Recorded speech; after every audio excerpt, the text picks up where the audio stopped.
Okay, good day to all. So we'll now be discussing Chapter 6, that is Expenditure Cycle, Payroll Processing and Fixed Asset. So for this part 1, we will focus on payroll processing.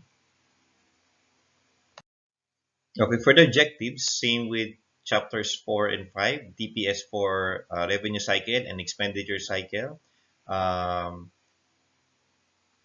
basic purchase of inventory. So we'll focus on the tasks first through the DFD. Next, we'll focus on the departments involved in the payroll and fixed asset processing through the flowcharts. In the flowcharts, we can also see the documents, accounting records, and other uh, parts of audit trails. Okay? And then for the risk and related controls to ensure that activities in the payroll and fixed assets processing are functioning as intended. And then we will also be discussing the features of the technology, both the basic technology and the advanced technology for payroll and fixed asset system.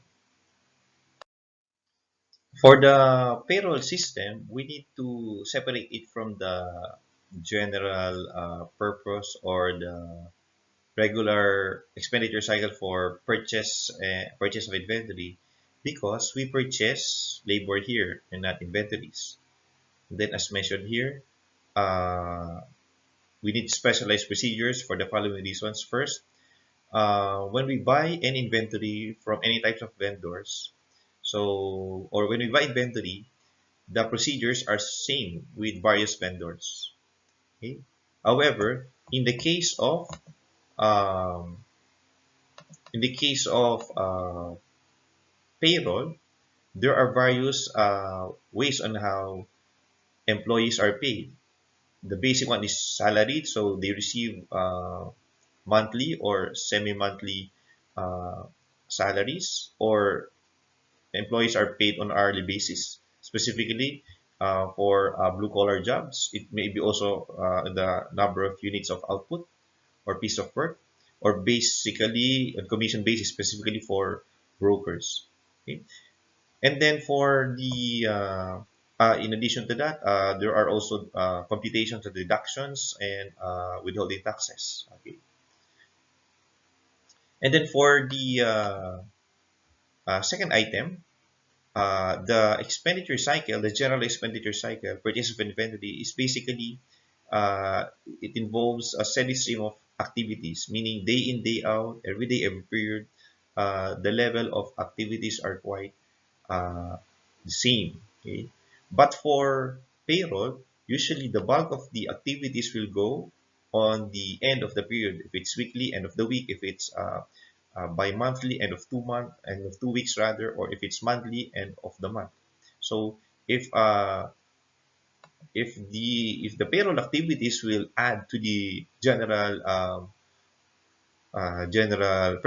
processing of purchase of inventory, it will be taxing to the one performing the general purchasing and the cash disbursement activities. And lastly, employee checks require special controls because usually for payment of checks or checks to vendors, vendors are on a company basis, okay? Or you pay a company, but for employees, the checks are paid to the person or to the individual, in which it's easier to commit fraud for personal checks compared to checks paid to companies. We'll now be discussing here the DFD for the payroll procedures. Okay. Similar with the expenditure cycle and revenue cycle, the focus of the DFD is on the processes. But for the payroll procedure, it's quite different. In addition to that, the entities at this point, even if we are only discussing the um, DFD, the entities are important. Specifically, uh, the production department here. Okay, there are two important documents uh, from which or two important documents originating from the production department. First is the time cards here. Okay, the time cards. The time cards will be the basis of the total hours, which serve as an input for payroll processing. Okay. Another important document coming from the production department is the job ticket. Okay. Will be used for the basis of recording in the WIP. The difference in the time cards and the job ticket is that in the time cards, total hours per employee, you can see the total hours per employee. But for the job ticket, you can see there the nature of the tasks performed. Okay. Specifically, you need to identify if it's charged to direct labor or indirect labor. Okay. And then as we go along, the job ticket, so will be the basis of update inventory, and then the document or that will result is the labor distribution summary. And as you can see, this labor distribution summary will go to the GL. Quite interesting or difference in the payroll procedures compared to the other two cycles is that whenever entries go into the general ledger department, there should be a JV. But in this case, the basis of the entry or the document is not a JV but a distribution summary. I don't know why the author made use of this one. Actually, he can prepare a JV here, okay, in which the documents will, or in which the information will come from the labor distribution summary, so that uh, the rule that entries go to the GL or posted through the JV will be consistent. But I think probably due to redundancy, so uh, the author presented that the document which will be the basis for the posting to the GL is a labor distribution summary. In here, the entry will be debit to WIP and credit to wages payable. Okay, so that's the important role of the production department. So I will erase this first, okay, so that we can focus on the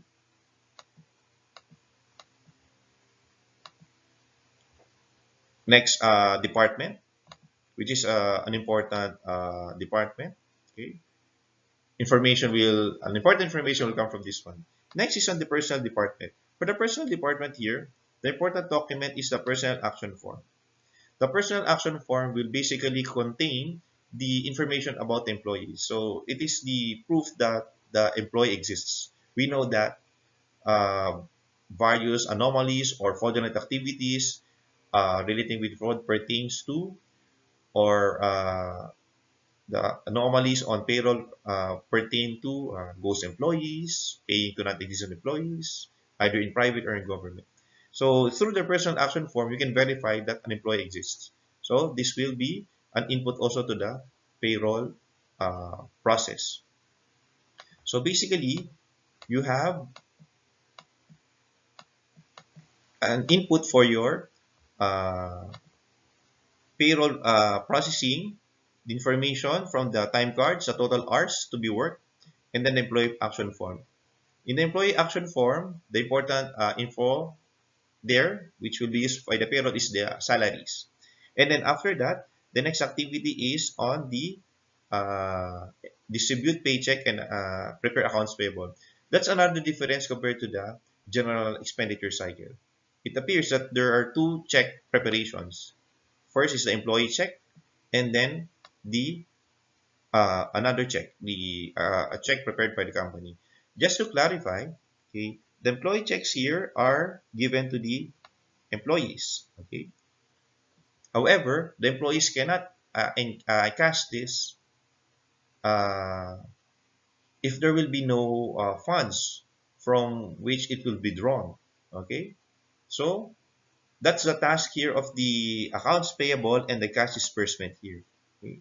Basically, we have what you call the payroll impress account or the payroll account, okay, or payroll cash account, in which the total payroll for the period, for example, for the month, if it's monthly, will be drawn from there. So even if you distribute employee paychecks, but if you don't fund payroll impress account or payroll cash account, then the checks of the employees will bounce if they are in cash. So it's also a form of control, okay, that employees cannot encash their paychecks if they are not valid. Okay, so what happens is that, so after preparing the paycheck, so the payroll, okay, the payroll processing of payroll, the output is the payroll register. It will be given to the accounts payable department. The payroll register here acts as the AP packet in the expenditure cycle. Remember the AP packet?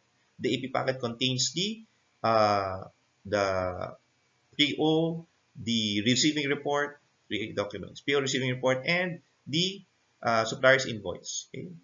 So if those three documents match, then you have a valid PO. In here, if the payroll register is prepared, then there's a valid payable, wages payable. Then after the preparation of the payable, preparation of the cash disbursement, a single check will be uh, prepared. We call that the payroll check. Uh, this will fund the payroll cash account, or we call that formally the payroll interest account, from which the checks will be encashed, or the the amount, if the check will be encashed, the amount will be obtained from the impress account. And then the next procedures will be after the AP. So there should be a disbursement voucher here, which will be prepared and will go to the accounts payable, the GL. And then you have here the journal voucher, okay, which will also go to the GL. As you can see, there are two documents here pertaining to the which will go to the AP. Okay. As we can see, if you look at the discussion of our author, even in the textbook, it is not clear. He didn't mention what entry in which this which is contained in this journal voucher. But I think based on the nature of the activities here of the AP and the cash disbursement, the entry of debit wages payable and credit cash, okay, are the ones or the entry related to the this disbursement voucher and journal voucher. And then after posting, of course, the entries will go into the GL, okay, and then you file the journal voucher.